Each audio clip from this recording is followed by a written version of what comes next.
Ok, donc bonjour et bienvenue à tous dans cette première vidéo de cette section 2 qui parle des supply and demands. Ok, donc ça va être un concept extrêmement important pour définir les zones où on va rentrer en position. Ok, les zones qu'on va travailler ensuite, raffiner pour rentrer en position. Donc je vais expliquer comment ça fonctionne globalement. Donc déjà pour vous donner un petit aperçu, je vais vous faire un petit schéma.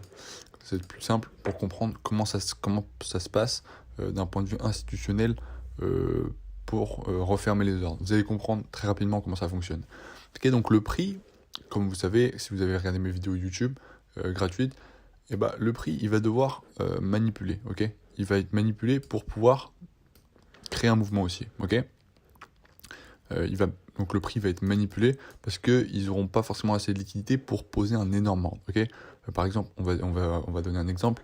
HSBC, ils veulent poser, donc HSBC, c'est un B, ils veulent poser, je sais pas, 100 millions de lots, ok, 100 millions de lots, hop, à ce niveau-là, ok. Sauf que vous savez que les marchés financiers, comment appeler ça, c'est un zéro. En gros, la somme est égale à zéro. C'est-à-dire que pour que tu rentres un lot en buy, il faut qu'il y ait un lot en sell, d'accord? Donc, c'est un zéro sum game, ok? Ça, c'est important, je vais mettre le nom. Hop. Ça, c'est important à comprendre. Et c'est pour ça que les institutions ont des problèmes de liquidité pour placer leurs ordres et qui doivent manipuler le marché. Ok, c'est pas pour être méchant avec les retail ou quoi, mais c'est comme ça. Ok, ils s'en foutent de leur comptage, pas 10 000, 5 000 euros, ils s'en foutent. Ok, eux, ce qu'ils veulent, c'est déclencher de la liquidité pour pouvoir placer leurs mouvements sur le marché et pouvoir réaliser des profits. D'accord. Donc, elles vont manipuler le marché par le biais par exemple, de trendline ou quoi, parce qu'ils savent que les retail se placent comme ça, ils vont mettre une belle petite bougie verte, les retail ils vont se placer. Ok, bon, je vais faire un schéma plus clean, parce que là, hop, faire quelque chose d'un peu plus grand. Donc, par exemple, ils vont créer un support pardon, pour les retail.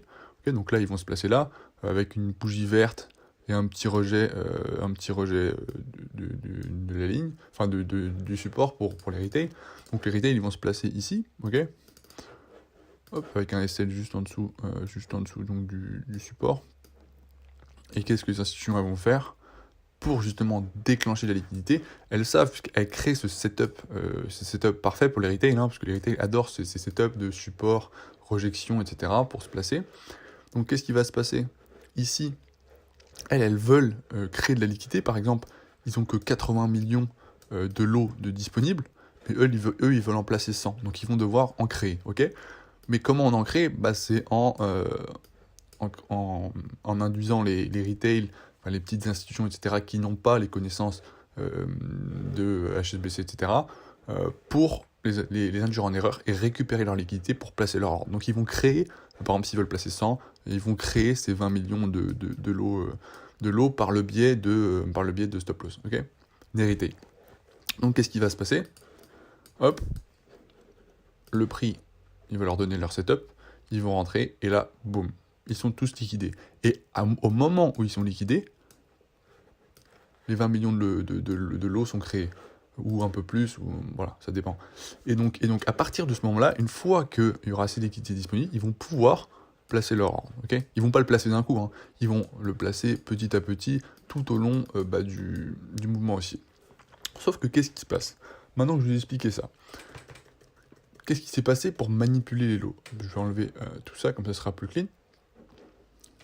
Hop. Toc.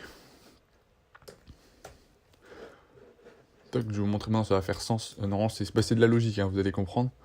Hop, j'ai enlevé ça. Je vais même refaire, le schéma. Donc regardez, hop, on a cette manipulation de marché avec une espèce de support pour les retail. Toc, comme je vous ai dit. Donc le marché va créer de la liquidité et la liquider, ok.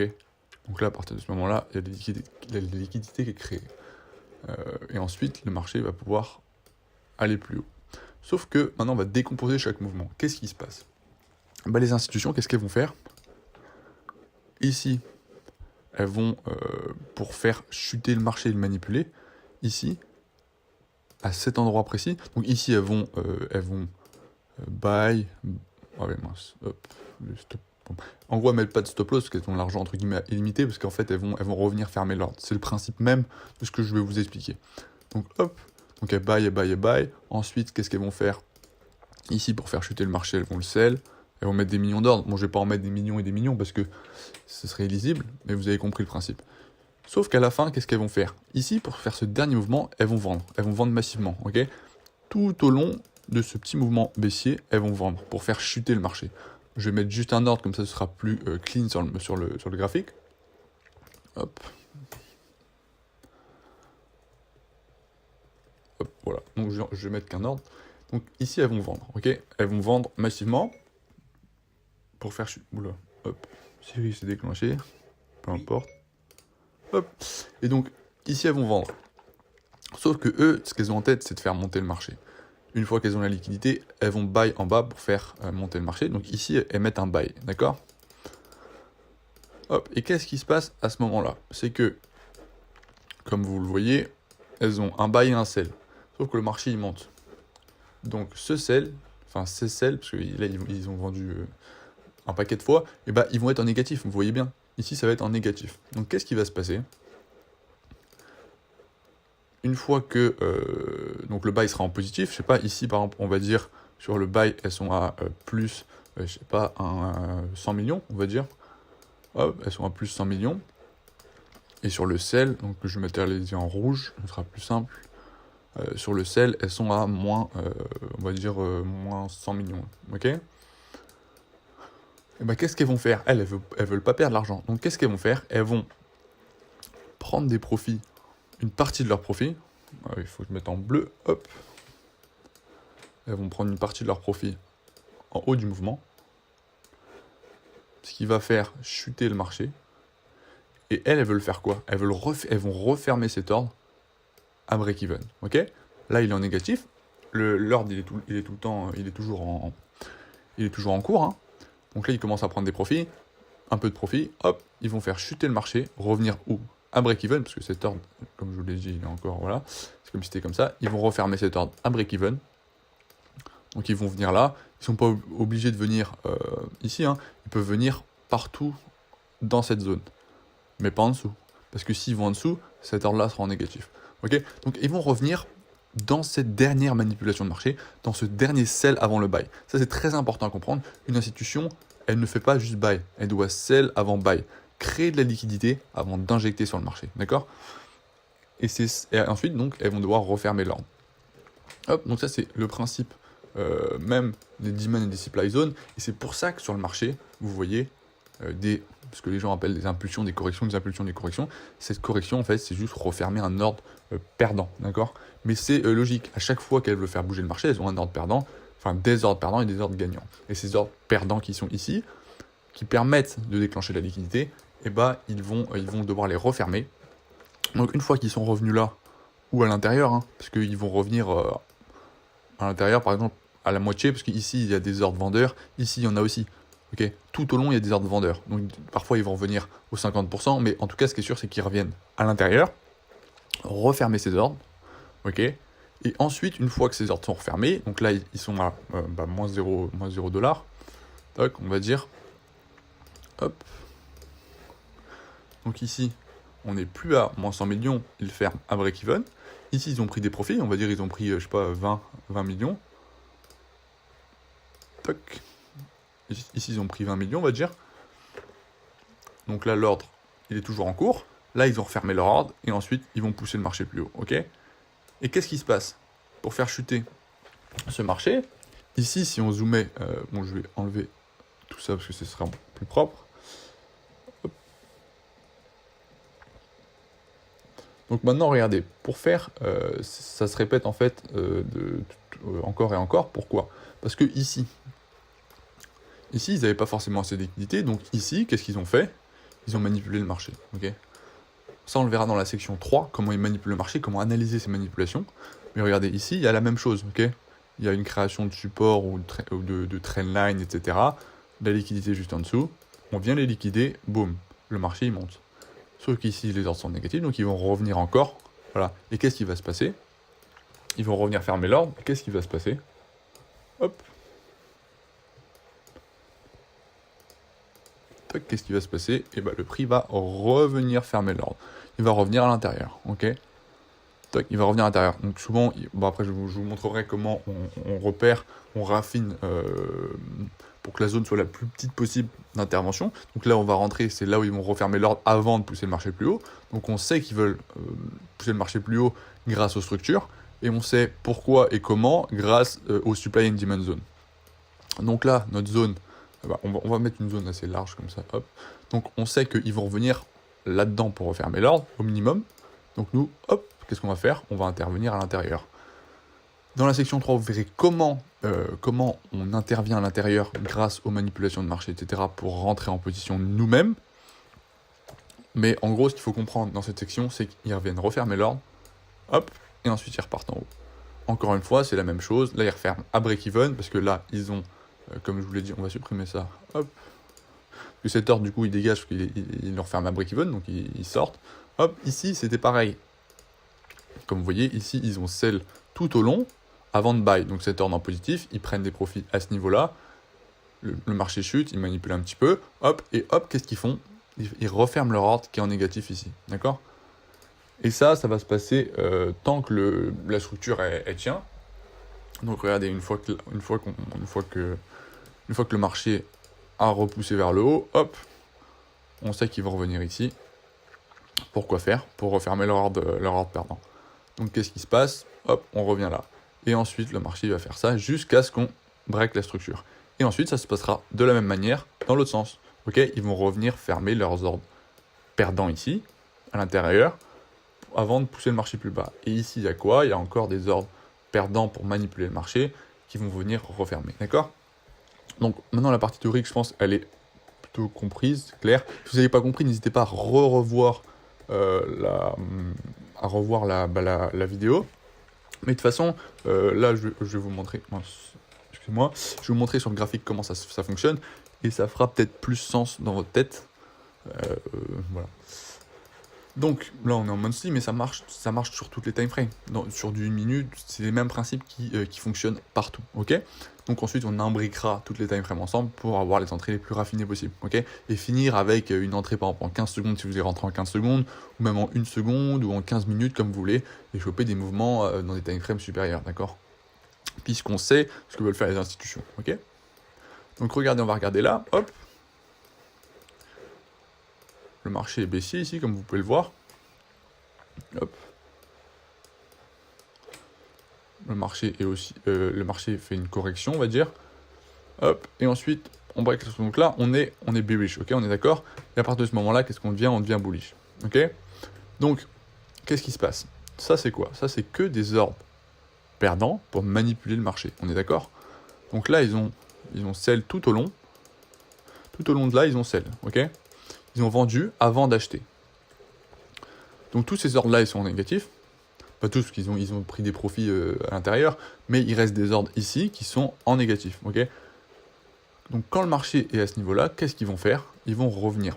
Ils vont revenir fermer ces ordres. Et comment? Alors hop. Donc le marché chute, vous voyez. Et il chute jusqu'où? Et bien il chute à la dernière manipulation. Et elle se situe où? Et bien il se situe juste sur la dernière bougie noire. Ok? Le dernier sell avant le buy. Ok? Hop, et regardez où revient le prix. Et bien il revient juste ici. Ok? Et le marché, on a dit, il est bullish via la structure qu'on a vue dans la première section. Donc, comme vous pouvez le voir, le marché il vient se servir de cette zone, au moins pour refermer des ordres, comme vous voyez ici. Hop, ici il y a quoi? Il y a une manipulation de marché. Hop.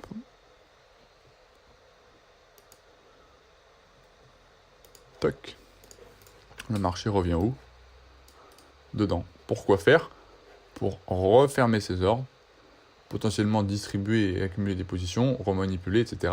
avant de chuter. Vous voyez, donc là, il revient 2 fois. Ok, le marché est revenu 2 fois pour refermer encore des ordres, potentiellement, ou pour chuter. Mais au moins, ce qu'on sait, c'est que le marché, il revient dans ces zones pour refermer les ordres. Ok, donc, On peut même développer un peu pour voir. Maintenant, ce qu'on peut faire, c'est que, hop, on va aller sur des time frames plus courts, parce que là on est sur du monthly, donc c'est...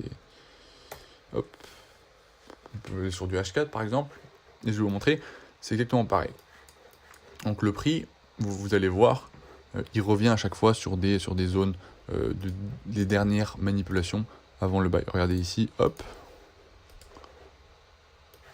le prix revient où? Juste dedans. Okay. De la même manière, ici,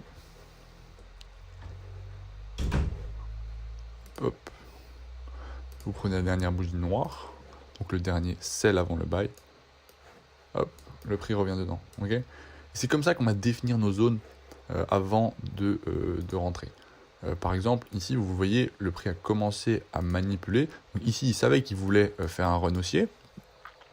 Qu'est-ce que le prix a fait? Il n'avait pas assez de liquidité, il a commencé à manipuler, d'accord? Il a fait un false breakout, des trendlines dans tous les sens, un duel rating en erreur, ce dernier push vers le bas, ce dernier push ici vers le bas, et ben c'est des sells avant le buy. Donc ça, c'est des ordres qui sont négatifs, okay, qu'il va falloir revenir fermer.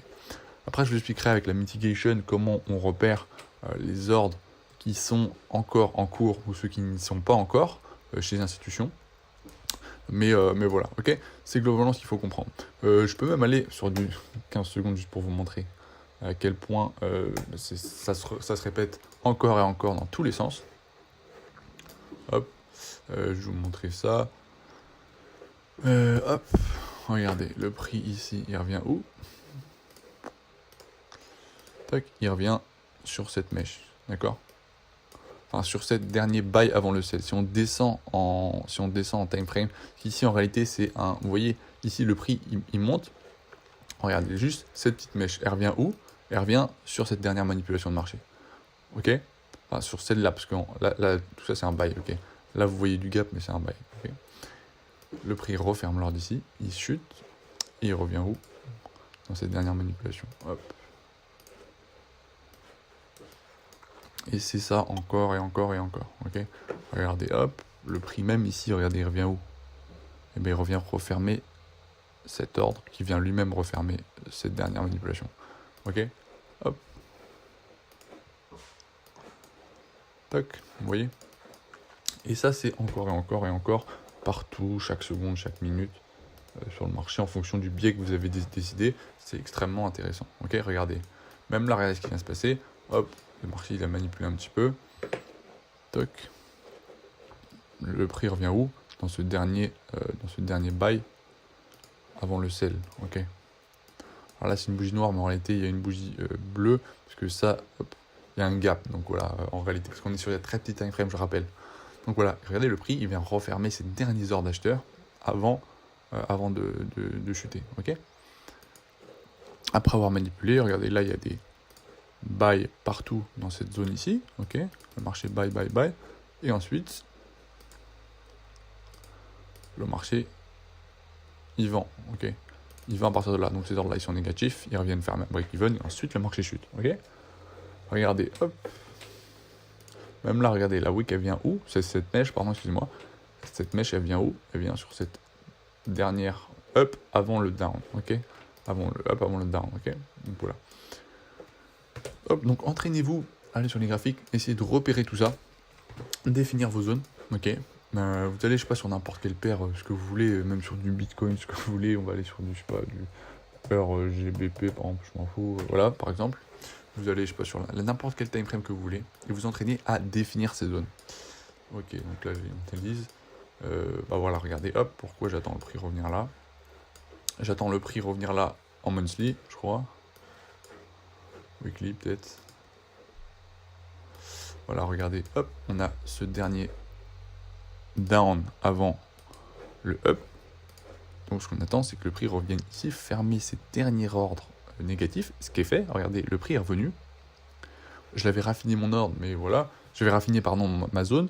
Mais en réalité, c'était ici. Okay, dans toute cette zone, il pouvait revenir. Ensuite, le marché a changé de structure en plus petit time frame. Il a distribué, il a manipulé.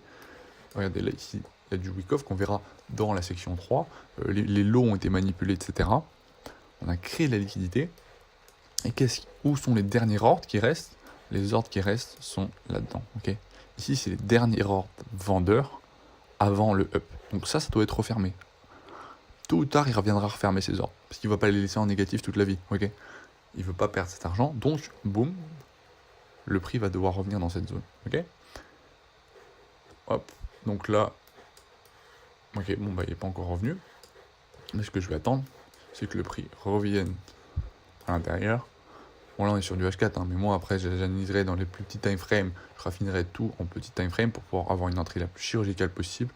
Attendre, hop, une manipulation de marché dans ma zone, ok, créer de la liquidité, hop, il break, et ensuite, je vais attendre de revenir qu'il ferme ses ordres ainsi pour me positionner potentiellement, et ensuite que le marché monte, ok.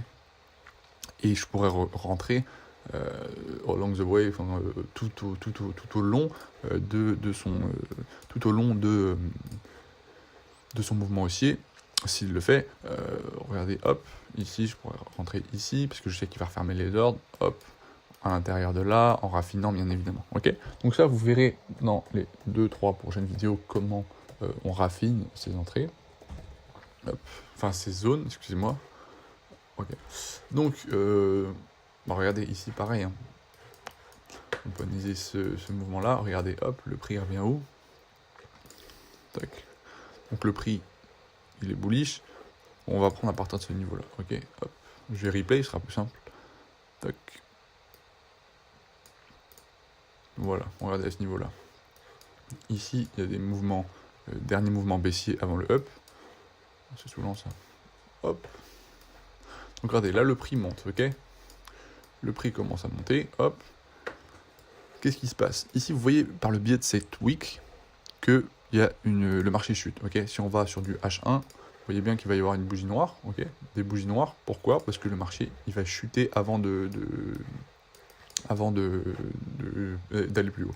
Et ce mouvement baissier, il fait quoi? Il vient refermer cet ordre baissier. Ok, ces ordres baissiers pour manipuler, créer de la liquidité, aller plus haut. Donc ce mouvement ici, qu'est-ce qu'il vient faire? Il vient refermer ses ordres en négatif, pousser le marché plus haut, prendre des profits ici, les institutions, faire chuter le marché, refermer ses ordres ici, pousser le marché plus haut, et une fois que le marché, regardez, excusez-moi, le marché est parti plus haut, hop, j'ai enlevé un peu mes dessins, parce que je suis pas Picasso, hein, c'est horrible, excusez-moi, pour mes dessins, des fois c'est pas très joli, mais bon, le but c'est que vous compreniez, c'est le plus important. Ok, donc, maintenant le prix, il va faire quoi? Bah, il va forcément revenir dans cette zone, où il y a des ordres perdants pour les refermer. Donc, où il revient le prix, regardez, hop. Et bien il revient dans cette zone ici, ok. Donc là, le marché ensuite, il pousse. Il décide de revenir dans ces derniers ordres perdants, parce qu'ici c'est les derniers ordres, il y en a ici, sauf que ceux-là viennent refermer ceux-là. On va aller par exemple sur du 15 minutes, ce sera plus parlant, hop. Vous voyez bien que tout au long de... Donc là, on rappelle, hein, on a donc notre zone.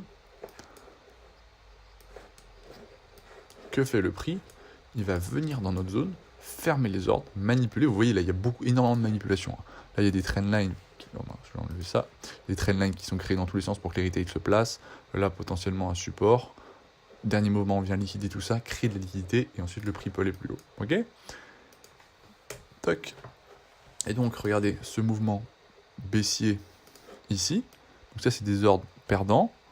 Pour eux, ils savent que le marché, ils vont le faire monter plus haut. Donc ils prennent des profits, tu vois, à partir de là, par exemple, regardez, hop, le prix revient par le biais de cette wick à l'intérieur pour fermer des positions. Okay, et toutes ces mèches, dans une plus petite time frame, elles viennent refermer des positions négatives. Okay, si je vais en 2 minutes, par exemple, oh là là, c'est une horreur mes dessins.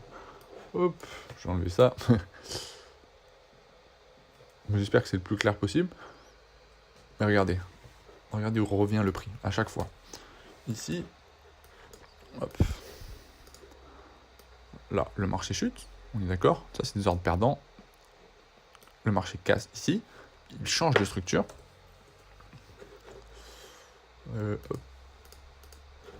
Et regardez où il revient. Il revient dans ce dernier mouvement baissier avant d'aller plus haut. Ok. Une fois qu'il fait ça, c'est ce dernier mouvement baissier qui vient mitigating, on va appeler ça, qui vient refermer les ordres perdants. et le marché monte, il revient où? Il revient à l'intérieur de ces derniers ordres perdants qui reviennent fermer les ordres perdants. Hop, le marché revient dedans, ok, les ferme. Cette wick, elle fait quoi? Elle vient refermer ses ordres ici, pareil ici, et le marché va se protéger de cette manière pour ne pas perdre leur... en gros, réaliser le maximum, maximiser leur profit sur les marchés, ok. Et ça, c'est tout au long d'un run haussier. Vous allez voir ça. Chaque fois qu'il y a des wicks, comme ça, des mèches, regardez, cette mèche, elle vient refermer ces ordres qui sont là-dedans, qui eux-mêmes ferment ceux-là qui sont ici, ceux-là ferment ceux-là, ceux-là ferment ceux-là, ceux-là ferment ceux-là. Et ceux-là ferment ceux-là, ok. Le marché est fractal. Tout ce qui fait a un lien de la plus petite frame vers la plus grande, ok. Hop, et regardez, tout au long, il va faire ça, ok. Cette wick vient fermer celle-là. Là, on revient où? On revient pile dans cette dernière manipulation de marché, ok. Ici, on casse, on revient où? On revient à l'intérieur de ces ordres perdants, ici, et c'est pareil partout. Donc ici, pareil, et ensuite, regardez, qu'est-ce qu'on peut s'attendre? Voilà, qu'est-ce qu'ils vont faire ici? On peut s'attendre à ce qu'ils ferment ces ordres, ok. Là, ici, on a des ordres perdants. Toc. Hop. On peut s'attendre à ça. Et on peut s'attendre aussi à ce qu'ils reviennent ici. Pourquoi? Parce qu'il y a de l'imbalance. Si vous avez vu les vidéos sur YouTube, hop, vous comprenez pourquoi voilà, je parle d'imbalance. Okay, ou si elles ne sont pas encore postées, ça va arriver très bientôt. Okay, donc là, il y a de l'imbalance, donc on peut attendre qu'elles reviennent dans ces positions. Pourquoi? Et en fait, l'imbalance dit que, bah, en gros, il reste encore des positions ici. Okay, c'est donc le prix, hop, on peut s'attendre à ce qu'il revienne dans cette zone. Okay, hop, donc là, il revient où le prix? Ok, bah, il est revenu fermer les ordres dans cette petite partie. Ok, pas de souci. Donc là, on n'aurait pas eu de setup, de toute façon, parce que vous voyez que le prix traverse sans nous donner forcément de manipulation. Hop. Hop. Et ensuite, on peut s'attendre à ce que le prix aille plus haut. En une minute, par exemple. Ah ouais, je peux pas aller en une minute. Bon. Donc, bon, j'espère que c'est assez clair. Hop. C'est assez clair. Que si vous n'hésitez pas à revoir la vidéo, à poser des questions si vous voulez, dans la partie dédiée. Et ok. Hop. Et puis voilà, ok. Donc j'espère que c'est clair. Et donc entraînez-vous sur le graphique, ok. Allez sur n'importe quel graphique, du BTC, du US30, si vous voulez, même du US30, ok. Hop. On va aller sur l'US30. Regardez, hop.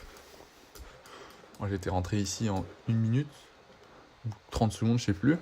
Et regardez, c'est un mouvement H4, regardez tout ça. Hop. Donc là, vous arrivez à choper un tout petit SL. Le trade, il part, ok. Donc j'avais repéré cette manipulation de marché à l'intérieur. Je savais que le prix voulait revenir dans cette zone au minimum ou dans cette petite zone. Pourquoi ici? Parce que ça, c'est la wick qui vient refermer les ordres à l'intérieur, ok. Dès qu'on casse, hop, ça, si on va en H1 par exemple, on verrait que c'est une bougie baissière, ok. C'est une bougie baissière, ouais non, c'est encore en 15 minutes ou en 5 minutes. Je vais pas descendre parce que sinon ils vont, je sais pas si on a accès. Et voilà, ok. Et donc j'attendais le prix qui revienne là, hop. Ensuite j'ai raffiné mon entrée, hop. Ma zone, ok. Toc. Et ensuite à l'intérieur, bon, je peux aller par exemple vous montrer, hop. On va finir là-dessus. Ah ouais, bah, je peux pas, j'ai pas accès. Parce qu'en fait, quand c'est trop ancien, TradingView pour ces serveurs, en gros, ils n'ont pas trop de données et que voilà, ils suppriment en fait les anciennes bougies qui sont plus petites. Donc ça se trouve, on peut y aller peut-être même en 5 minutes, hein, ça va le faire. Hein. Ouais, ça va être un peu juste. Hop.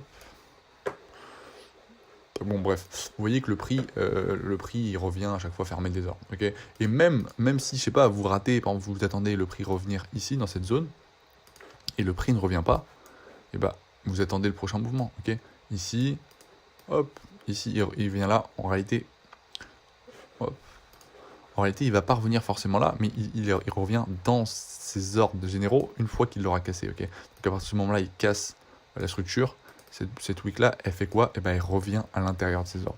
Ok. Et une fois qu'on a cassé ici, hop, bah, il revient dedans. Donc ici, vous pouvez rentrer en position, ici, vous pouvez rentrer, hop, ici, on a une cassure, hop, on peut rentrer, avec ce qu'on verra dans la section 3, et le plan trading, money management, etc., vous pourrez comprendre comment on rentre après, ok. Donc là-dedans, on pourra trouver une position ici, ok. Dans cette week, si je mets en 30 secondes, 15 secondes, etc., il y avait un setup. Ici, pareil, vous voyez ici, par le biais de cette week ici aussi, on revient dans ces ordres perdants. Ici, pareil, hop, cette week ici, etc. Et ça, au fur et à mesure, ok.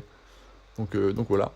Donc regardez, même ici, donc vous voyez, donc là, le prix, il avait plus assez de liquidité à ce niveau-là, hop, il va manipuler légèrement le marché, avant d'aller plus haut, hop, bah, qu'est-ce qu'on s'attendait à ce qu'il revienne dès qu'il a cassé, à partir de, hop, dès le moment où il casse, hop, à partir du moment où le prix, donc là il n'a pas encore cassé, hop, on va mettre une barre, ok, ce sera plus simple pour comprendre. Hop.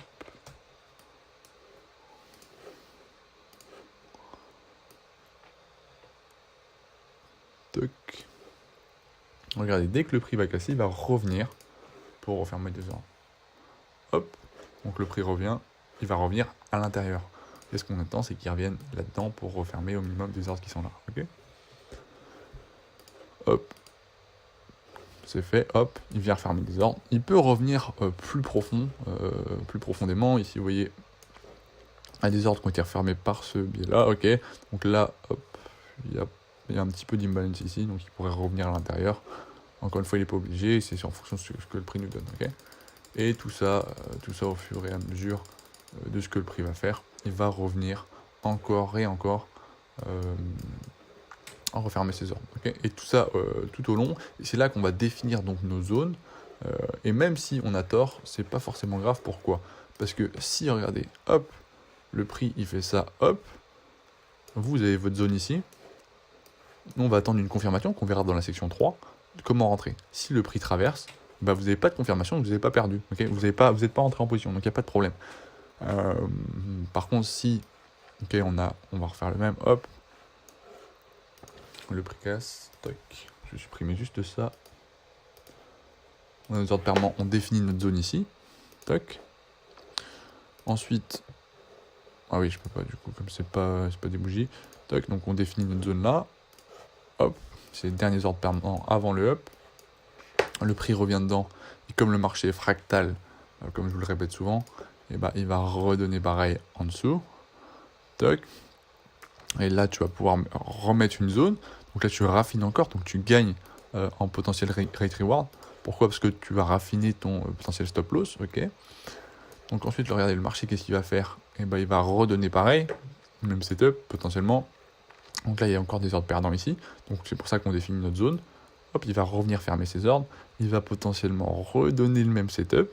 Ok, hop, cassé. Donc là, il y a des ordres négatifs qui viennent refermer ici. Ici, pareil, donc il va devoir les refermer, hop. Et ensuite, ça peut être à l'infini. Okay. Et ensuite, nous, on pourrait rentrer là, hop, pour que le marché aille plus haut. Bon, après ça, on verra ça dans la section 3. On va combiner tous les principes qu'on a vus depuis le début pour trouver une entrée, un trade donc, sur les marchés. Okay. Donc j'espère que c'est assez clair. Si vous n'avez pas compris, ça va venir. Okay, c'est un concept assez important à comprendre.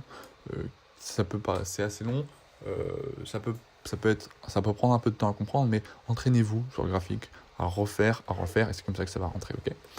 On se retrouve dans une prochaine vidéo pour la suite, ok.